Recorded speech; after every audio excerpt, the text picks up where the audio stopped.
Stock market లో invest చేసి మీ డబ్బులు డబుల్ చేసుకోవాలనుకుంటున్నారా? విజయవాడలో జరిగే సుందరరామిరెడ్డి గారి లైవ్ సెమినార్ కి అటెండ్ అవ్వండి. నమస్కారం ప్రియా చౌదరి గారు.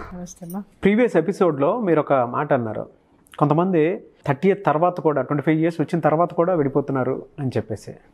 నిజంగా మనం ఇవాళ చూస్తే సొసైటీలో మ్యారేజ్ అయిన తర్వాత ఇవాళ సొసైటీలో మనం కొన్ని చూస్తే 30 ఏళ్ళు దాటిన తర్వాత సడన్గా విడాకులు తీసేసుకుంటున్నారు, 25 ఏళ్ళ తర్వాత సడన్గా విడాకులు తీసేసుకుంటున్నారు, కొంతమంది ఏమో 40 ఏళ్ళ తర్వాత తీసేసుకుంటున్నారు.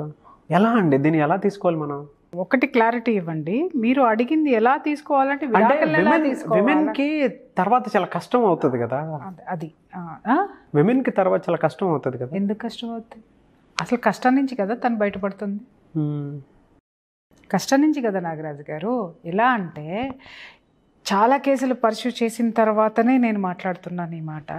మీరన్నట్టు 25 సంవత్సరాలు 30 సంవత్సరాలు 40 ఏళ్ళు ఎందుకు ఆ ఏజ్లో ఎందుకు డివోర్స్ తీసుకుంటున్నారు అనేది నాకు కూడా మొదట్లో ఉలికి పడేదాన్ని నేను. అయ్యో ఏంటమ్మా ఈ వయసు, ఇది కరెక్ట్ కాదు, మీకు సపోర్ట్ అవసరము, ఇప్పుడే అవసరము, ఇలాంటివి సర్ది చెప్పి చాలా చేసేదాన్ని. మళ్ళీ 2 ఏళ్ల తర్వాత మళ్ళీ నా దగ్గరికి మళ్ళీ వస్తున్నారు, మేము ఎట్టి పరిస్థితుల్లో విడిపోతామండి, మేము విడిపోదలుచుకున్నాము, మరి నా దగ్గరికి ఎందుకు వచ్చారు అని నేను అడిగితే, లేదు ఈ బాధని మీ దగ్గర చెబితే మీరు అడ్రస్ చేస్తారు కాబట్టి డబ్బులు కట్టి మరీ మీ దగ్గరకు వచ్చి మా బాధ చెప్పి వెళ్తున్నామా అన్నటువంటి క్లయింట్స్ కూడా నా దగ్గర ఉన్నారు తెలుసా నాగరాజ్ గారు. అంటే వాళ్ళ జీవితంలో ఎంత ఫ్రస్ట్రేషన్ అనుభవించి ఉంటారు చెప్పండి. అంటే ఇలాంటి ఆడవాళ్ళు నలుగుతున్నారండి, మగవాళ్ళకి తెలియాలండి. ఇక ముందు కనీసము విడిపోవాలి అనుకునేటటువంటి ఆ భార్యలకి సంబంధించినటువంటి భర్తలు ఇవన్నీ విన్న తర్వాత అయినా సరే మారితేనన్నా ఈ డివోర్స్ అనేది ఆగుతుందేమో. అంటే అక్కడ కూడా వాళ్ళు డివోర్స్ వెళ్ళిపోవాలనేది కాంక్షించట్లా. ఇది సరిదిద్దుకునేటట్లు వాళ్ళు సరిదిద్దుకునేటట్లు మీరు చెప్పగలిగితే, లేదా మీరు చెబితే వాళ్ళు ఏమన్నా సరిదిద్దుకోగలిగితే కొంతమంది జీవితాలైనా ప్రశాంతంగా ఉంటాయి, ప్రేమ ఉంటుంది, కలిసి ఉంటారు అనేటటువంటి ఆలోచన. అయితే మీరు అడిగారు, మేడం ఈ వయసులో ఎందుకు విడిపోతున్నారు చెప్తా నాగరాజ్ గారు. పెళ్ళైంది కొత్తల్లో బాగానే ఉంది, ఎందుకంటే అందరికీ బాగానే ఉంటుంది. ఓ 4 రోజులు, ఓ 2 నెలలు, ఓ సంవత్సరం, ఆ తర్వాత నుంచి స్టార్ట్ అవుతుంది. ఏమి స్టార్ట్ అవుతుంది ఆ తర్వాత?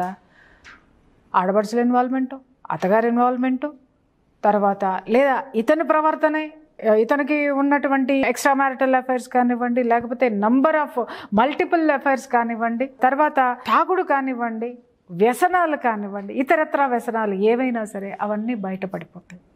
ఆ తర్వాత నుంచి మసకబారటం అనేది మొదలవుతుంది సంసారం అనేది. మీరు అనొచ్చు సంవత్సరం వరకు, 6 నెలల వరకు, 2 నెలల వరకు ఎందుకు బాగుంటారు అని అంటే, ఏదైనా కొత్తలో మోజు కదా నాగరాజు గారు.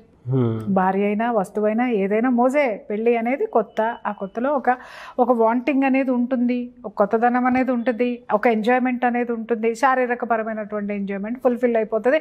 ఒకటికి 2 నెలల్లో అయిపోతుంది, ఒకటికి 2 సంవత్సరాల్లో అవుతుంది, 1 సంవత్సరాల్లో అవుతుంది, లేకపోతే లెటర్ అవుతుంది. అది అయిపోయిన తర్వాత వీడి అసలు స్వరూపం అనేది బయట పెట్టుకున్న తర్వాత నుంచి కూడా ఎక్కడ వీళ్ళిద్దరి మధ్య ఇది వస్తుంది అని అంటే, ఫస్ట్ 5 సంవత్సరాలు ఆనందంగా ఇచ్చింది, ఏమడిగినా కొట్టినా భరించింది, తర్వాత 5 సంవత్సరాలు తిట్టినా రోడ్డు మీదకి లాగినా భరించింది, ఆస్తులన్నీ అమ్మేసినా భరించింది, లేదా ఈమె ఆస్తులు మొత్తం తీసేసుకున్నా భరించింది, అన్నింటినీ భరించేసింది. ఏంటి అని అంటే ఈవిడికి ఈ 25 ఏళ్ళు, 20 ఏళ్ళు, 30 ఏళ్ళు, 40 ఏళ్ళు ఈవిడికి ఇవ్వడం అనేది బాగా నేర్పించేశాడు ఆయన. తీసుకోవడం అనేది చూపించలా. తీసుకోవడం అనేది ఈవిడ నేర్చుకోను లేదు, తీసుకోవడం అనేది ఈవిడికి తెలీదు. ఆయనకి జబ్బు చేసిందా? ఈమె 24 గంటలు సేవలు చేసింది. వాళ్ళ ఇంట్లో అమ్మా నాన్నకి జబ్బు చేసిందా? 24 గంటలు చాకరీ చేసింది. వాళ్ళ ఇంట్లో కుక్కను తీసుకొని వచ్చి పెంచుకోవడం మొదలు పెడితే ఆ కుక్కకు కూడా వీళ్ళకి ఎంత చాకరీ చేస్తుందో ఆ కుక్కకు కూడా కుక్క పెంచుకోవడం అనేది వాళ్ళకి చాలా ప్యాషన్ అయితే, ఈమెకి ప్రాణం మీదకి వస్తుంది. ఇంటి చాకరీ చేయాలి, ఒంటి చాకరీ చేయాలి, ఇవన్నీ కాక కుక్కలకు కూడా చాకరీ చేయాలి. అది ఎలాంటి ఇష్యూ ఉంటుంది నాగరాజు గారు? అది అయిపోయింది. తర్వాత వీళ్ళందరికీ ఇంత చాకరీలు చేసి ఏ రోజన్నా నలతొచ్చి మంచం మీద పడుకుంది అని అంటే, ఇళ్లలో ఎవ్వరు ఆమెని ప్రేమగా ఒక మందు బిళ్ళ తీసుకొచ్చేస్తున్నారు, ఇస్తారు, కుక్కకి పడేసినట్టేస్తారు. కానీ ఈమె మాత్రం కుక్కని చాలా ప్రేమగా చూస్తుంది నాగరాజు గారు. బట్ వాళ్ళు మాత్రం స్ట్రీట్ డాగ్కి పడేసినట్టు ఇలా పడేస్తారు. ఎందుకంటే వేసుకో తొందరగా లేకు. ఆవిడ ఎందుకు వేస్తారంటే ఆవిడ తొందరగా లెగవాలి, మళ్ళీ ఈ చాకరీలన్నీ చేయాలి, ఈ త్యాగాలన్నీ చేయాలి. ఆవిడ గివింగ్ నేచర్ కదా, వీళ్ళు తీసుకోవడానికి అలవాటు పడ్డారు కదా, వీళ్ళు తీసుకోవడానికి వీళ్ళకి ఇవ్వడానికి ఆవిడని రెడీ చేస్తారు తప్ప వీళ్ళు ఆమెకి ఇవ్వడం మొదలు పెట్టడం అనేది ఏ సందర్భంలోనూ ఉండదు. అనారోగ్యం వచ్చిన సందర్భంలోనూ ఉండదు, ఆనందం వచ్చినటువంటి సందర్భంలోనూ ఉండదు. ఇంట్లో పెళ్ళిళ్ళు జరుగుతున్నాయి అనుకుందాం, లాస్ట్ ప్రయారిటీ ఆవిడకి ఇస్తారు. ఆవిడకి సంబంధించిన ఆస్తులు ఏమన్నా ఉంటే కూతుళ్ళు కానీ కొడుకులకు కానీ పెళ్ళిళ్ళు జరుగుతుంటే అమ్ముకుంటారు, ఎంజాయ్ చేస్తారు, రాస్తారు తప్పితే ఈవిడికి ఏ విధమైనటువంటి ప్రయారిటీ ఆ పెళ్ళిళ్ళలో ఉన్న వాటిల్లోనే ఇవ్వరు. ఒకవేళ కొండకు పిల్లలు ఆమెని కనుక దగ్గరికి తీసుకున్నారు అనుకుందాం, కూతుళ్ళు అనుకోండి అల్లుడు వచ్చిన తర్వాత వెళ్ళిపోవాల్సిందే, కొడుకు అనుకోండి కోడలు వచ్చిన తర్వాత వెళ్ళిపోవాల్సిందే. చివరికి ఆడదానికి మిగిలేది ఎవరు నాగరాజు గారు? కట్టుకున్నవాడు. ఆ కట్టుకున్నవాడు మొదటి నుంచి ఏం చేస్తున్నాడు నాగరాజు గారు? తీసుకోవడం నేర్పేసి మొత్తం ఆమెను ఎడారిని చేసిన తర్వాత జీవశ్చవమై మిగులుతుంది ఆవిడ. ఇప్పుడు ఏమవుతుందంటే ఒంట్లో ఓపిక ఉండదు. ఓపిక ఉన్న మనస్సులో ఎక్కడా కూడా వాళ్ళకి సంబంధించినటువంటి ఒక పాజిటివ్ ఆనవాళ్ళు ఎక్కడ ఉండదు నాగరాజు గారు. ఒంట్లో ఓపిక డ్రై అయిపోయింది, మనసులో కోరికలు డ్రై అయిపోయినాయి. దేనికోసం ఉండాలి నాగరాజు గారు అక్కడ? ఆవిడకి ఒంట్లో బాగోకపోతే ఒకరోజు టాబ్లెట్ ఇస్తారు, రెండో రోజు ఏమాత్రం ఓపిక వచ్చినా చేసుకోవాలి. లేవలేదంటే తీసుకెళ్ళి హాస్పిటల్లో పడేస్తారు. ఇప్పుడంతా స్విగ్గీలు వచ్చేస్తున్నాయి, హాస్పిటల్. ఇవన్నీ నేను విన్నాను కాబట్టి చెప్తున్నానండి. నేను ఇది ఇట్స్ నాట్ నేనేదో మాట్లాడడం లేదు, ఇవన్నీ వచ్చిన వాళ్ళందరి దగ్గర నుంచి నేను విన్నాను కాబట్టి. స్విగ్గీలో ఆర్డర్లు వచ్చేసినాయి, ఇక్కడ ఆఫీస్లో కూర్చొని స్విగ్గీ ఆర్డర్ పెడితే అక్కడ హాస్పిటల్కి వెళ్ళిపోతుంది. పేషెంట్ ఫుడ్ కూడా కొన్ని హాస్పిటల్స్ ప్రొవైడ్ చేస్తున్నాయి. ఇంకా కొన్ని హాస్పిటల్లో ఇంకొంచెం డబ్బు ఎక్కువ కట్టారు అని అంటే వాళ్ళే అన్నీ చూసుకుంటారు, ఎవరు లోపలికి వెళ్ళాల్సిన అవసరం లేదు. ఆవిడ తగ్గిన తర్వాత ఇంటికి వచ్చేస్తుంది. ట్రూ అండి. ఇక్కడ ఈవిడ 30 ఏళ్ళు వచ్చినంత వరకు వాళ్ళకి ఇచ్చిన జీవితము తీసుకోవాలి అనేటటువంటిది ప్రకృతి నేర్పిస్తుంది. ఏం తీసుకోవాలి? విశ్రాంతి, రెస్ట్.